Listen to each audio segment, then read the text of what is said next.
Bonsoir à toutes et à tous. Ce soir, nous nous retrouvons pour un nouveau Facebook Live. Et dans le cadre de Mars Bleu, nous allons parler de notre système digestif. Et pour répondre à vos questions, nous avons fait appel au professeur David Tougeron. Bonsoir. Bonsoir. Vous êtes gastro-entérologue, oncologue au CHU de Poitiers. Et au docteur Caroline Tournou-Facon, vous êtes coordinatrice du Centre de coordination des dépistages des cancers de Nouvelle-Aquitaine. Bonsoir. Bonsoir. Merci pour votre présence. Je rappelle que ce live sera toujours en accès libre sur notre page Facebook et vous pourrez toujours nous poser vos questions et nos intervenants du jour y répondront. Alors on va commencer très simplement. Depuis combien de temps Mars Bleu existe ? Alors ça fait plusieurs années. En fait, le programme de dépistage du cancer colorectal a été généralisé en 2008 en France. Et donc, comme on avait Octobre Rose pour la promotion du dépistage du cancer du sein, eh bien, petit à petit, s'est installé Mars Bleu pour faire effectivement du mois de mars le mois de promotion nationale du dépistage du cancer colorectal. Et pourquoi mars et pourquoi bleu ? Alors ça, honnêtement, je ne sais pas. C'est vrai qu'il fallait trouver, je pense, une période de l'année qui soit pas trop proche d'Octobre Rose et en même temps qui permette d'avoir une période où on peut faire des actions de sensibilisation. Voilà. Bon, je pense qu'il ne faut pas aller chercher trop compliqué. Voilà. Alors, Mars Bleu, donc, c'est pour sensibiliser au dépistage des cancers colorectaux. Quels sont les symptômes évocateurs justement de ce type de cancer ?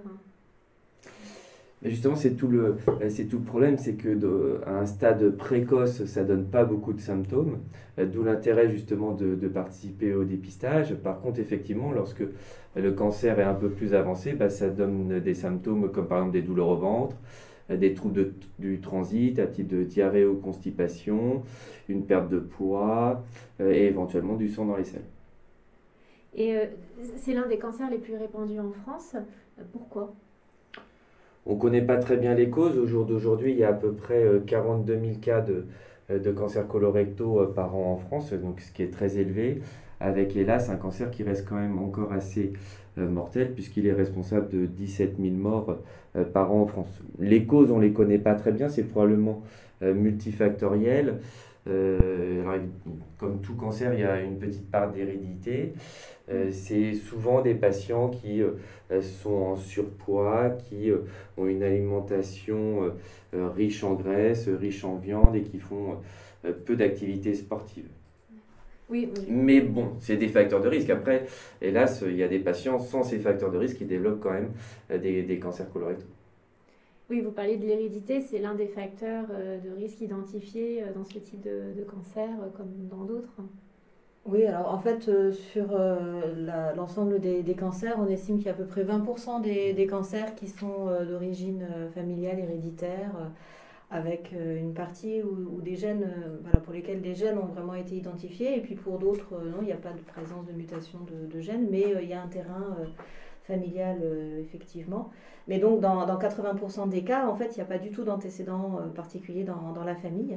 Et donc, c'est simplement en fait du fait de l'âge et effectivement des habitudes de vie que les personnes eh bien, ont un risque de développer ce cancer et ce cancer survient. Donc, dans plus de 90% des cas, ça survient chez des personnes de plus de 50 ans. Donc, c'est vraiment une pathologie liée à l'âge. Et puis, voilà, donc effectivement, il faut respecter un certain nombre de règles d'hygiène de vie si on veut essayer au maximum de réduire son risque de cancer colorectal. Mais encore une fois, voilà, souvent on ne trouve pas de cause particulière. C'est un peu comme tous les cancers en fait. Il faut avoir une bonne hygiène de vie.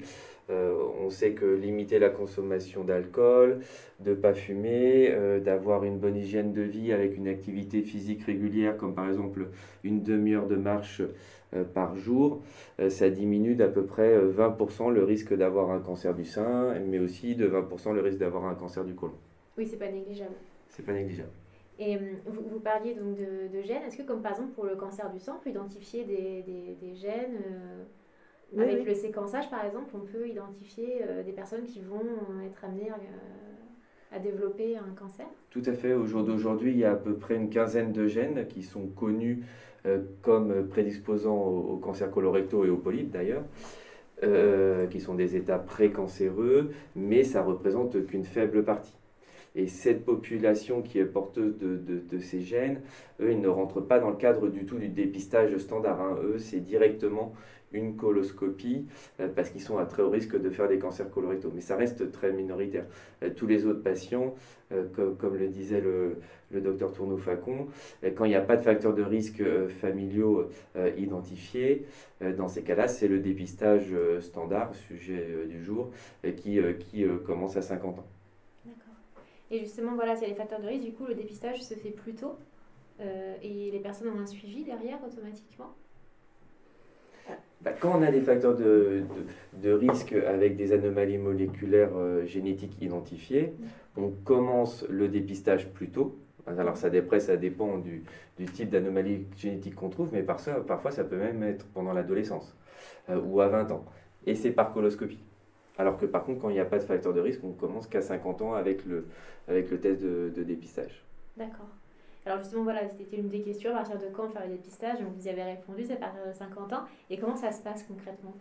Alors concrètement, en fait, toutes les personnes de 50 à 74 ans, les hommes et les femmes, parce qu'effectivement on parle de Mars bleu, mais il ne faudrait pas que les gens pensent que ça ne concerne que les hommes. Hein. Le cancer colorectal touche pratiquement autant les hommes que les femmes. Il y a un peu plus d'hommes, mais finalement c'est assez bien équilibré. Donc toutes les personnes de 50 à 74 ans sont invitées de façon systématique tous les 2 ans à participer au programme national. C'est le Centre régional de coordination des dépistages qui envoie cette invitation. Et donc les gens reçoivent directement dans leur boîte aux lettres un courrier qui les invite à aller chez leur médecin généraliste pour récupérer le test de dépistage. D'accord, donc c'est uniquement chez le médecin généraliste qu'on peut récupérer ce kit. Oui, actuellement, on a cette possibilité-là. On est en train d'étudier des alternatives, mais aujourd'hui, c'est par le médecin généraliste qu'on récupère le test de dépistage. Ouais. Oui, alors pourquoi? Peut-être vous alliez me dire pourquoi passer par le médecin généraliste? Eh bien parce que justement, il faut faire le point sur ses antécédents. Vérifier qu'on n'a pas d'antécédents particuliers, personnels ou familiaux, qui ferait que votre risque personnel de développer un cancer colorectal est un petit peu supérieur à la moyenne. Et donc, du coup, que vous nécessitez une surveillance autrement que par ce test de dépistage et donc éventuellement par la coloscopie. Donc, c'est le médecin généraliste en fait qui fait le point avec vous sur vos antécédents personnels et familiaux et ainsi vous remet le test. Et puis, à l'occasion de cette remise de test, il vous explique comment réaliser le test. Voilà, donc ça permet d'avoir un petit temps d'échange avec son médecin et de faire le point sur son hygiène de vie, sur ses antécédents et d'être sûr qu'effectivement on est éligible à ce programme national de dépistage. Et l'importance de faire le dépistage, quelle est-il ? Alors c'est le cancer colorectal, comme l'a dit le professeur Tougeron, c'est un cancer qui commence en général à partir d'un polype, c'est-à-dire une excroissance de la paroi du côlon et du rectum. Ce polype, c'est une lésion dite précancéreuse, donc c'est pas un cancer. Simplement, si on le laisse évoluer, il peut se transformer en cancer. Alors ce dépistage, il va avoir cet intérêt qu'il va détecter la présence de sang non visible à l'œil nu dans les selles. Et cette présence de sang, elle vient d'où ? Elle vient en fait du frottement des selles contre ces polypes ou contre éventuellement des cancers débutants au passage des selles donc, dans le côlon et dans le rectum. Et donc, un test dit positif au dépistage ne signifie pas que vous avez un cancer, ça signifie que vous avez du sang non visible à l'œil nu, mais qui a pu être détecté par l'automate dans vos selles. Et donc, si ce test est positif, ensuite, il faut aller faire une coloscopie pour comprendre ce qui saigne dans votre côlon ou dans votre rectum. Est-ce que ce sont de simples hémorroïdes, de fissures anales, ou est-ce que ce sont des polypes, ou est-ce que c'est déjà un cancer ? Et si ce sont des polypes, à ce moment-là, à la coloscopie, on peut enlever ces polypes dans le même temps que la coloscopie, ce qui vous évite en fait de développer un cancer, puisque les lésions qui potentiellement pouvaient se transformer en cancer ont été enlevées. Et si c'est un cancer, eh bien, les gastro-entérologues feront une biopsie pour bien identifier le type de cancer et ensuite vous orienter vers un chirurgien. D'accord. C'est que dans la plupart, ce qui est aussi très intéressant dans le dépistage, c'est que du coup on découvre un cancer du cou. Enfin, le but c'est de découvrir avant tout des polypes, voilà, pour les enlever et éviter qu'on développe des cancers. Mais quand bien même on découvrait un cancer, on découvre toujours des cancers à des stades précoces. Et donc découvrir un cancer à un stade précoce avec le dépistage, on atteint des chiffres de 90% de guérison. Donc ce qui est extrêmement élevé. Alors que quand on dépiste quand on trouve un cancer plutôt devant des symptômes, c'est souvent des cancers déjà évolués, hein, comme par exemple quand il y a une occlusion ou déjà des métastases, et ben on est seulement à 20% de guérison. Donc tout l'intérêt de dépister très tôt ce cancer et permettre aux patients, même s'il y a besoin d'une opération, de les guérir. Alors que quand le cancer il est à un stade avancé, bien évidemment, la probabilité de guérison est beaucoup plus faible. Alors cette transformation du polype vers le cancer, elle se fait sur un temps très long, hein, de nombreuses années. Et donc si on fait ce dépistage de façon régulière tous les 2 ans, on a le temps de détecter ces polypes débutants, ces éventuels cancers débutants. Oui, voilà, donc c'est la régularité aussi qui est importante. Hein. Il ne faut pas faire juste un dépistage à un moment donné. C'est vraiment un programme qui s'adresse aux personnes de 50 à 74 ans, c'est-à-dire que dans l'idéal, il faudrait que toutes les personnes de 50 ans fassent un premier test, puis refassent le test à 52 ans, à 54 ans, etc., jusqu'à 74 ans. Comme la mammographie, par Exactement. exemple, c'est le même Exactement. principe. Voilà. Donc l'objectif, c'est que vraiment les gens prennent l'habitude de faire ce test tous les 2 ans. Comme on fait un contrôle technique pour la voiture, et bien on fait un test de dépistage pour le cancer colorectal. Encore une fois, pour détecter les polypes, ces lésions précancéreuses qui ont un risque de transformation vers le cancer avant qu'elles ne soient transformées et pour vraiment réduire au maximum son risque de cancer. Parce qu'en fait, on admet classiquement qu'un petit polype, pour qu'il devienne un cancer, ça prend 5 ans. Donc même si le test peut rater un petit polype, si vous refaites le test 2 ans après, on va trouver un gros polype. Par contre, si vous ne faites pas bien régulièrement le test tous les 2 ans et que vous attendez 5 ans, là évidemment, le petit polype qu'on n'avait pas détecté avec le test, il pourrait être devenu un cancer. Donc vraiment, c'est pas juste une fois on fait l'examen, c'est vraiment bien le répéter tous les 2 ans. Alors si c'est décalé de 3 mois à cause du Covid, ça n'a pas de conséquences. Mais évidemment, si vous attendez 5 ans, là effectivement, un petit polype pourrait devenir un cancer. Et ce serait dommage d'être passé à côté. Bah oui. Et La coloscopie, ça peut se faire donc au CHU, bien sûr. Ça se passe comment? C'est en ambulatoire Alors la plupart des coloscopies, oui, sont en ambulatoire. C'est un examen qui n'est pas dangereux, hein. Il y a une préparation digestive à faire avant pour que le côlon soit propre. Il y a une consultation d'anesthésie parce qu'on fait cet examen sous anesthésie. Donc on fait sa préparation digestive à la maison. On vient le matin. On a la coloscopie dans la matinée, hein. Ça dure à peu près une demi-heure sous anesthésie générale. Donc on regarde tout le côlon. Si on trouve un petit polype, ben on l'enlève, justement pour éviter qu'il devienne un cancer. Et puis après, ben, on se réveille et on rentre chez soi le soir. D'accord. Voilà, donc ça prend grosso modo une journée. Et il y a un suivi après avec son médecin généraliste pour... Bah après, ça dépend ce qu'on trouve. Oui. Si on trouve rien, c'est tant mieux. Dans ces cas-là, on peut refaire du coup tous les 5 ans plus tard. 5 ans plus Voilà. tard et puis après tous les 2 ans le test de dépistage standard. Par contre, si on trouve un polype, ce qui est une situation assez fréquente, en fonction du nombre de polypes, de la taille, là pour le coup on sort du programme de dépistage standard et on continue à être suivi par coloscopie. Et donc en fonction du nombre de polypes, de leur taille, s'ils sont entre guillemets gentils ou méchants, on va refaire une coloscopie à 3 ans ou 5 ans. Et puis ainsi de suite après toute la vie, parce que quand on a des polypes, après du coup on est surveillé tout le temps par coloscopie. Parce qu'on est plus à risque de refaire des polypes. Donc, D'accord. voilà. Quand on est dans une routine de soins. Exactement. Tout en sachant qu'il y a à peu près quand même en France, on estime qu'il y a à peu près 15% de la population française qui a des polypes. Donc on surveille régulièrement par coloscopie. Et vous disiez voilà, que le cancer du côlon se guérissait bien quand il était dépisté à temps. Ça se guérit comment alors du coup? Il y a la chirurgie, vous en parliez, y a-t-il d'autres Après, traitements? quand on trouve un petit cancer, c'est juste la chirurgie. On ne fait rien d'autre. Il arrive Après. même, moi je le vois dans les dossiers, des gens qui se font dépister, de polypes qui commencent à être dégénérés. Oui, qu'on peut enlever par coloscopie. Voilà, qu'on peut même enlever par coloscopie, ou ce qu'on appelle le pied d'implantation donc du polype au niveau de la paroi ne comporte pas de cellules de cancer. Et donc quand le gastro-entérologue a enlevé le polype, il a enlevé en fait les quelques premières cellules cancéreuses qui apparaissaient. Et donc on a guéri le patient de son cancer par une simple coloscopie.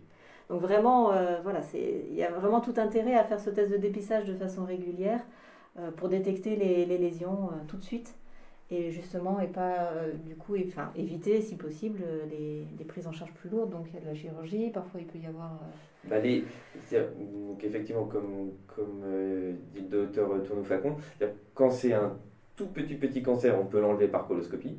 Quand il est un peu plus gros, c'est juste une opération. Donc on coupe la portion du côlon malade. Après, quand le cancer il est plus important et qu'on estime qu'il y a un risque de récidive, c'est opération plus chimiothérapie pendant 3 à 6 mois. Donc c'est déjà un peu plus lourd. Et après, hélas, lorsqu'il y a des métastases, souvent on n'est plus en possibilité de guérir les patients. Et donc c'est de la chimiothérapie avec une durée de survie moyenne de 3 ans. Donc qui reste quand même assez court. D'où l'intérêt de dépister à un stade précoce pour obtenir la guérison. Et alors du coup, comment est-ce qu'on garde un système digestif en bonne santé? C'est avant tout cela. Voilà, alors en fait, on n'attend pas 50 ans pour se poser des questions. C'est important dès l'adulte jeune, d'avoir une bonne hygiène de vie, de connaître justement les facteurs de risque. Donc, comme on disait, sur l'alimentation riche en graisse, riche en viande rouge, etc. Donc manger équilibré, manger des fibres, faire de l'activité physique, limiter sa consommation d'alcool, tabac, etc. Donc ça, c'est des choses assez communes à d'autres cancers. Mais essayer d'avoir ça effectivement en tête tout de suite, hein, et pas de se dire à 50 ans, tiens, je pourrais changer mon alimentation. C'est autant prendre de bonnes habitudes assez vite. Parler à son médecin de ses antécédents familiaux, effectivement, parce qu'en fonction de ce qui se passe dans la famille, eh bien, on peut avoir à commencer des dépistages beaucoup plus tôt, avant 50 ans. Et puis, quand on reçoit ce courrier dans sa boîte aux lettres ou à l'occasion d'une consultation avec le médecin généraliste, eh bien, lui parler de ce dépistage du cancer colorectal qui peut vous sauver la vie. Très bien. Et du coup, Quel est le rôle du centre de dépistage des cancers? Alors, le centre de coordination des dépistages des cancers, il a pour mission justement de déployer le programme national, puisqu'on ne fait pas dans la Vienne ce qu'on veut, hein, on applique, on met en œuvre un programme national qui a fait l'objet de plusieurs évaluations et qui est le même partout en France. Donc, on suit un arrêté et un cahier des charges national publié au journal officiel. Donc, le centre régional, il est là pour justement s'assurer de la mise en œuvre de ce programme sur le territoire donc de la Nouvelle-Aquitaine pour notre région. Ensuite, il a pour mission d'assurer le suivi des personnes dépistées pour avoir une bonne évaluation épidémiologique du programme. Et donc, on participe à l'évaluation nationale qui est faite par Santé publique France, dont on entend beaucoup parler en ce moment. Et donc, c'est eux qui font aussi l'évaluation nationale de ce programme, comme pour les autres programmes. Et puis ensuite, on participe donc à des actions de promotion des dépistages. Donc, on essaye avec différents partenaires, des professionnels de santé, mais pas seulement, de mettre en place des actions auprès du grand public, des entreprises, des publics dits en situation de handicap ou plus éloignés du soin, voilà, pour essayer au maximum de réduire les inégalités d'accès au dépistage et les inégalités de santé. Très bien. Et on estime que seulement 32% des Français se font dépister tous les 2 ans pour le cancer colorectal. C'est un bon chiffre? C'est pas un bon chiffre? Ah non, c'est effectivement pas du tout un bon chiffre. On est donc effectivement à peu près 1 personne sur 3 qui participe à ce programme national. C'est un chiffre qui stagne malheureusement depuis plusieurs années, qui est le même à peu près partout. Enfin, en France, il n'y a vraiment pas de grosses différences. Et dans l'idéal, il faudrait au moins doubler ce chiffre. Donc, comme le disait le professeur Tougeron, on estime qu'il y a à peu près 15 à 20% des personnes qui ont des polypes et donc qui devraient avoir un suivi par coloscopie. Et donc, toutes les autres pourraient bénéficier normalement de ce programme de dépistage. Donc, c'est vraiment dommage parce que ces personnes se privent d'un moyen de rester en bonne santé. Ne pas participer au dépistage, c'est effectivement se priver d'une chance de détecter une maladie. On peut très bien soigner, et d'autant mieux qu'on la détecte à un stade très précoce. Et les gens ne le font pas parce qu'ils ont peur du résultat positif? Alors, on a identifié effectivement plusieurs freins. Il y a le frein classique de j'ai pas le temps, j'y penserai plus tard, c'est pas pour moi, j'ai pas d'antécédents. Et donc, des fausses croyances pensant que je mange bien, je fais du sport, donc il ne peut rien m'arriver. Bon, encore une fois, malheureusement, ces bonnes habitudes de vie diminuent votre risque de cancer, mais ne vous protègent pas non plus à 100%. Vous avez aussi des personnes qui, effectivement, pris dans la vie active sur la période des 50, 65 ans, n'arrivent pas à prendre le temps parce qu'elles n'ont pas de pathologie particulière autre. Et donc, aller chez le médecin généraliste pour prendre soin de soi, parler de prévention, c'est pas forcément quelque chose qui est facile à faire. Et c'est pour ça qu'on essaye de multiplier aussi les actions dans les entreprises, auprès des salariés. Et puis, oui, il y a des gens qui, en fait, simplement ne connaissent pas encore notre dépistage. On n'a pas encore assez communiqué. On a encore des personnes qui, effectivement, ignorent qu'elles ont la possibilité d'accéder à ce test. Donc, voilà, on est bien content de faire cette émission aujourd'hui. Et j'espère que les gens vont en parler autour d'eux, parce que c'est aussi quelque chose qui, on l'a remarqué, permet une bonne adhésion des gens au programme. Quand dans leur entourage, un ami, un voisin leur parle de ce dépistage, ça peut être le facteur déclenchant, plus qu'un médecin, pour les accompagner dans le dépistage. Ça serait dommage de se faire vacciner contre la Covid-19 et échapper à la pandémie et de mourir dans 3 ans d'un cancer du côlon, et parce qu'on n'a pas fait son test de dépistage. Ce serait dommage. Ça serait dommage. Et on est d'accord que le dépistage, le kit, on peut le récupérer à tout moment chez son médecin traitant. Oui, pas qu'en mars. Le dépistage, c'est toute l'année. C'est toute l'année. C'est comme la mammographie, vous pouvez la faire quand vous voulez. Que les gens soient rassurés, on peut le faire tout le temps. C'est toute l'année, et puis ça ne s'est pas arrêté avec le Covid, on peut continuer. Oui, justement, même en période de la confinement. crise sanitaire, est-ce que le dépistage est impacté? Du coup, non, pas du tout. Alors en fait, nous, ce qu'on a observé, c'est une petite baisse des dépistages au cours du premier confinement. Oui. Mais d'un autre côté, ça a été vraiment assez limité parce que je pense que les gens avaient peut-être des tests justement chez eux que leur avait remis le médecin et ils en ont profité pour faire le test. Oui. Donc à partir du deuxième trimestre et sur la fin de l'année, on a eu un très bon taux de participation. Enfin, non, un très bon taux, j'exagère, mais on a eu une participation finalement qui était relativement bonne. On craignait d'avoir une baisse et finalement non, les gens ont quand même fait un dépistage. Donc c'est vrai que comme c'est un test en fait qu'on récupère chez le médecin généraliste mais qu'après on fait chez soi tranquillement au moment où on veut, le jour où on veut, voilà, c'est vraiment très facile à faire. Donc c'est quelque chose voilà, qui est à faire. Et alors du coup, on a une question. Quels sont les chiffres au niveau européen en termes de dépistage, en pourcentage? Vous avez une idée? Si la France est bonne élève? Alors, j'ai pas les chiffres exacts en tête, mais non, globalement, la France est pas bonne élève. Je la compare. C'est comme pour tout. Non, faut pas exagérer. Mais non, mais oui, on a l'objectif européen, c'est effectivement au-delà des 60%. On a bon, c'est vrai que c'est comme souvent, voilà, des pays nordiques. Alors, j'ai pas les chiffres en tête, mais qui sont plutôt devant. Et nous, on est toujours un peu à la traîne, oui. Les anglo-saxons aussi, je pense, ont des meilleurs chiffres. Ouais. Après, c'est dans les pays aussi où les assurances privées, c'est le système est privé, évidemment, il y a des je sais pas comment on dit, des surprimes ou des choses comme ça si on fait pas son test de dépistage. Ouais. Donc évidemment, ça incite au dépistage. Oui. Et alors, on parlait de la crise sanitaire. Est-ce que la Covid est fragilisante pour des personnes souffrant d'un cancer colorectal? Ah oui, ça c'est sûr. Ça, ça a un impact majeur parce que chez les patients, par exemple, chez lesquels on trouve un cancer du côlon et qui ferait une infection à coronavirus, bien évidemment, on ne va pas les opérer puisqu'il y a un risque opératoire important, donc ça diffère les traitements.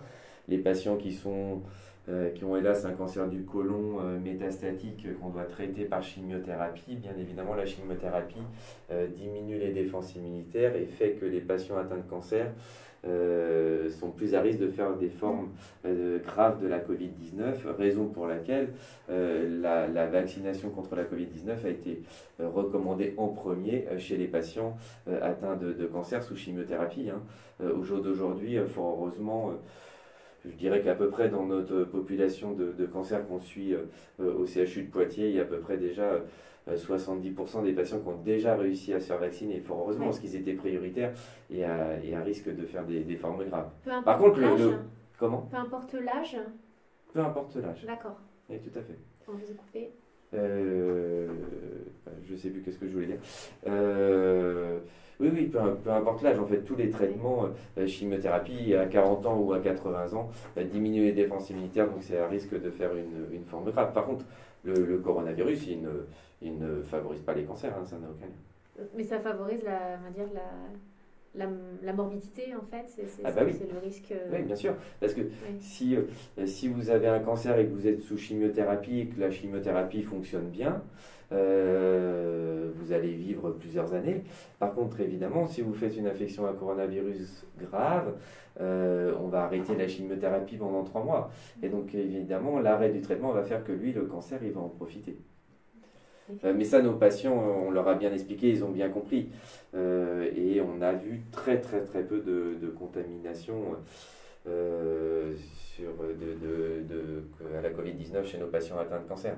Oui, parce qu'ils ont très bien respecté les mesures barrières, parce qu'ils avaient bien compris que là, s'ils faisaient une infection, ils feraient une forme grave. Est-ce que la maladie, c'est une autre question qui vient d'arriver, est-ce que la maladie de Crohn augmente le risque de développer un cancer colorectal? Oui, donc ce qu'on appelle les maladies chroniques inflammatoires de l'intestin, qui regroupent maladie de Crohn et rectocolite hémorragique, sont des facteurs de risque de cancer du côlon. Donc dans cette situation, le dépistage du cancer se fait par coloscopie. Il n'y a pas, c'est pas le test de recherche de sang dans les selles, c'est coloscopie. A priori, tous ces patients, ils sont bien suivis par leur gastro-entérologue et ils savent qu'ils doivent faire des coloscopies tous les 3 à 5 ans. Par contre, c'est vrai que ça, ce sont des informations que nous n'avons pas spontanément, en fait, hein, quand on invite les personnes. Donc, si les personnes qui sont concernées par ce type de pathologie reçoivent notre invitation, elles en parlent avec leur médecin, ou si elles sont sûres d'elles, elles nous renvoient le petit questionnaire qui est joint en fait à l'invitation. Comme ça, nous, on met à jour leur dossier et ça nous évite de les relancer inutilement derrière, parce que c'est vrai que sinon elles vont recevoir des courriers dont elles n'ont pas besoin. Donc voilà, et si évidemment elles ont une question, soit elles nous appellent, soit elles en parlent avec leur médecin pour remplir ce questionnaire. Alors on parlait de dépistage tout à l'heure. Pour les favoriser, ces dépistages, est-ce que les médecins du travail peuvent-ils transmettre les infos aux salariés, les kits de dépistage? Alors, ça fait partie justement des actions qu'on est en train de mettre en place, parce qu'on on se rend bien compte qu'effectivement, quand on est dans la vie active, aller voir son médecin généraliste, c'est ce qu'on disait tout à l'heure, c'est pas forcément évident de trouver le temps. Et quand si on a pas de pathologie chronique particulière et pas de raison d'aller voir son médecin généraliste, on n'a pas forcément l'occasion. Donc c'est effectivement une piste d'action qu'on est en train de mettre en place. Alors à la fois sur de la sensibilisation, et on est également en train de travailler sur des protocoles du coup de remise des tests par les médecins du travail. Donc c'est pas encore en place, mais c'est effectivement une des pistes qu'on est en train d'étudier, parce que en fait il faut effectivement élargir et améliorer l'accessibilité à ce test, sans pour autant prendre le risque de remettre un test de dépistage à des personnes qui devraient être suivies par coloscopie, et du coup qu'elles se trompent en fait et qu'elles fassent ces dépistages-là, alors qu'en fait elles ont besoin d'un suivi par coloscopie compte tenu de leur niveau de risque. Donc il faut trouver un juste milieu entre je rends le test de dépistage accessible et en même temps je m'assure que la personne auprès de laquelle je remets ce test a bien une bonne connaissance de son niveau de risque pour qu'elle soit orientée vers un test de dépistage qui ne serait pas le bon. D'accord. On va parler un petit peu recherche. Est-ce qu'il y a des avancées thérapeutiques dans les dépistages? Je crois que M. Tougeron, vous êtes actif dans la recherche. Est-ce que vous pouvez nous en dire un petit peu plus? Oui, je suis actif dans la recherche, mais surtout dans la recherche de nouveaux traitements, dans les cancers avancés, métastatiques. Effectivement, on a plein d'essais thérapeutiques avec des nouveaux médicaments au CHU de Poitiers, dans les cancers digestifs, mais aussi dans les autres cancers. Actuellement, par exemple, pour les cancers digestifs, donc essentiellement cancer du côlon, cancer du pancréas et cancer de l'estomac, on a une quarantaine d'essais thérapeutiques avec des nouvelles molécules pour permettre aux patients de vivre plus longtemps. On a notamment des essais avec ces nouveaux traitements qu'on appelle immunothérapie, c'est-à-dire que c'est plus de la chimiothérapie qui va aller détruire les cellules cancéreuses, c'est des molécules qui vont stimuler notre système immunitaire pour qu'il s'attaque au cancer. Et ça, c'est concernant les traitements du cancer. Concernant le dépistage, à ma connaissance, il n'y a pas tellement de progrès au jour d'aujourd'hui. Alors, il y a des pistes de nouveaux tests, de recherche, par exemple, d'ADN du cancer dans le sang, qui sont en cours d'étude, notamment aux États-Unis. Il y a aussi des études qui s'intéressent à détecter directement l'ADN du cancer dans le sang, par une simple prise de sang. Aujourd'hui, c'est au stade d'étude parce que c'est pas assez fiable. Au jour d'aujourd'hui, on est capable de détecter un cancer avancé avec une prise de sang. Mais du coup, c'est pas du tout ce qui nous intéresse, puisque là, le but, c'est vraiment de trouver des cancers à des stades précoces et des polypes. Et avec une prise de sang, on n'est pas capable, au jour d'aujourd'hui, de trouver, de dire que le patient a un polype au niveau du côlon et que ça justifie d'une coloscopie. Donc ce test... il va rester comme ça encore pendant bien longtemps, je pense, avant qu'on ait des méthodes plus performantes. Ça va attendre quelques années. Oui, et puis c'est vrai qu'on l'a déjà dit, mais je voudrais le redire quand même. On parle effectivement du programme national de dépistage du cancer colorectal et on se dit souvent que ce nom n'est pas bien trouvé parce que finalement, c'est un programme de dépistage des polypes et du cancer colorectal, mais pas uniquement du cancer colorectal. Et donc... encore une fois, quand on fait ce test et qu'on va vous trouver un polype, on va vous enlever la lésion qui potentiellement peut dégénérer. Et donc, on évite à une lésion précancéreuse de se transformer en cancer. Donc, ce n'est pas un programme de dépistage uniquement du cancer colorectal, encore une fois, mais également des polypes. Et ça, c'est vraiment important parce que je pense que c'est un frein, c'est quelque chose qui fait peur, le mot cancer. Et quand on parle du programme de dépistage du cancer colorectal, du coup, il y en a qui, effectivement, ne veulent pas savoir et ne font pas le test. Mais c'est pour ça qu'on essaye de réexpliquer que, encore une fois, ce dépistage permet de détecter des lésions vraiment à des stades précancéreuses. Le choix des mots est important. Voilà. Le polype, c'est pas un cancer. Non, le polype, ce n'est pas un cancer, c'est une excroissance de la paroi. Et c'est si on le laisse évoluer tranquillement, qu'un certain nombre d'entre eux risquent de se transformer en cancer.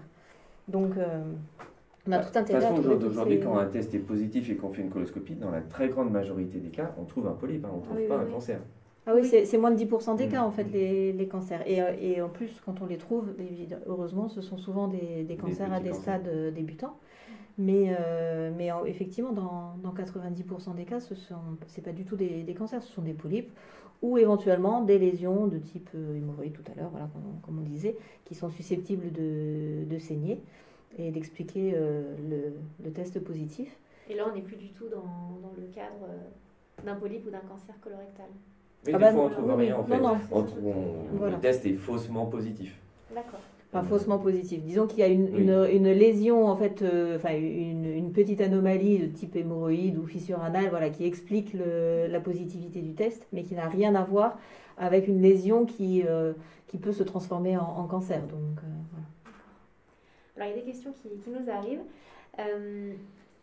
Que faire pour protéger son estomac dans le cadre d'une gastrite chronique? Alors, après éradication, je ne sais pas si je prononce bien, H. pylori, hormis des mesures hygiéno-diététiques. Alors, Helicobacter, c'est-à-dire que là, on n'est plus du tout dans le dépistage. Et Helicobacter pylori, c'est une bactérie très fréquente qu'on retrouve à peu près chez 20% de la population française qui se met dans notre estomac. Cette bactérie, en général, on l'attrape dans l'enfance lorsqu'on met les mains à la bouche et que, en étant bébé, on a une hygiène qui n'est pas toujours parfaite. Et donc cette bactérie, en fait, elle est là dans l'estomac et elle peut donner une inflammation chronique. Et cette inflammation chronique peut à terme favoriser l'apparition de cancer. Donc c'est vrai que quand on a des symptômes digestifs au niveau de l'estomac, des ulcères, ou même que par exemple il y a eu des cancers de l'estomac dans la famille, on recherche cette bactérie pour la faire partir avec des antibiotiques et éviter l'apparition d'un cancer de l'estomac. Après, une fois qu'on a une gastrite et qu'on a fait partir Helicobacter pylori, j'ai envie de dire, il n'y a plus grand-chose à faire puisqu'on a fait partir la bactérie qui était responsable de l'inflammation au niveau de l'estomac. Et donc c'est toujours pareil, il faut, pour dire que le cancer de l'estomac ou le cancer du côlon, ou même le cancer du sein, c'est pareil. En fait, tous ces cancers sont favorisés par une mauvaise hygiène de vie. Donc c'est pareil, il faut avoir une activité sportive et une alimentation saine. On en revient toujours au même, voilà. Même laïus. Autre question, pour les personnes à risque, est-ce que la technique des ciseaux génétiques est-elle envisageable? Ça, je connais pas. Alors la technique des ciseaux génétiques, oui, ça dépasse un petit peu mon domaine de compétences.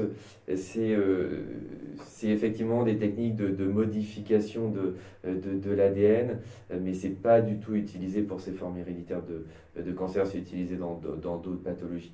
On n'a pas de moyens au jour d'aujourd'hui, et de toute façon ce n'est pas autorisé dans la plupart des pays du monde, de modifier génétiquement un individu pour qu'il soit plus porteur de cette anomalie. Néanmoins, il ne faut pas oublier que, par exemple, un des syndromes qui prédispose au cancer du côlon, qui est à peu près un peu connu par le grand public, parce que c'est quand même 3% des patients atteints de cancer du côlon, donc c'est pas si rare que ça, c'est ce qu'on appelle le syndrome de Lynch, qui est un syndrome qui prédispose à la fois au cancer du côlon et au cancer de l'endomètre, de l'utérus chez la femme. En fait, ce syndrome, il n'est pas si grave que ça, c'est-à-dire qu'il faut le savoir. À partir du moment où on sait, et que les patients font bien leur examen gynécologique tous les ans, et là pour le coup, vu qu'il y a un risque assez élevé de cancer du côlon, on fait des coloscopies tous les ans, et ben on enlève les états précancéreux avant qu'ils développent un cancer. Donc même lorsqu'on a une anomalie génétique, ça n'empêche pas d'avoir des enfants. Et quand on le sait, la plupart des patients ne développent pas des cancers puisqu'on les surveille de très près et on agit avant que justement ils développent une tumeur. Autre question, les personnes atteintes d'endométriose subissant des atteintes digestives sont-elles plus à risque de développer un cancer digestif? Dans l'endométriose, pour résumer simplement, c'est des petits bouts d'utérus qui se mettent à différents endroits dans le ventre, qui ont comme principaux symptômes de provoquer des douleurs au niveau du ventre, voire des troubles digestifs, mais ils ne favorisent pas du tout les cancers. Donc une femme qui a une endométriose n'a pas d'indication, par exemple, à aller faire une coloscopie. Ce n'est pas du tout un facteur de risque de cancer du côlon. D'accord. Je crois que nous n'avons plus de questions pour le moment. Je rappelle que voilà, nos internautes peuvent encore en poser et nous vous les transmettrons pour y répondre ultérieurement. Ce live donc, est maintenant terminé. Merci à vous d'avoir répondu à nos questions. Le prochain Facebook Live se déroulera en avril et aura pour thème la chirurgie plastique en présence du professeur Franck Leclerc. Donc, pour plus d'informations, restez connectés sur nos réseaux sociaux. Merci encore et merci à vous. Merci, au revoir.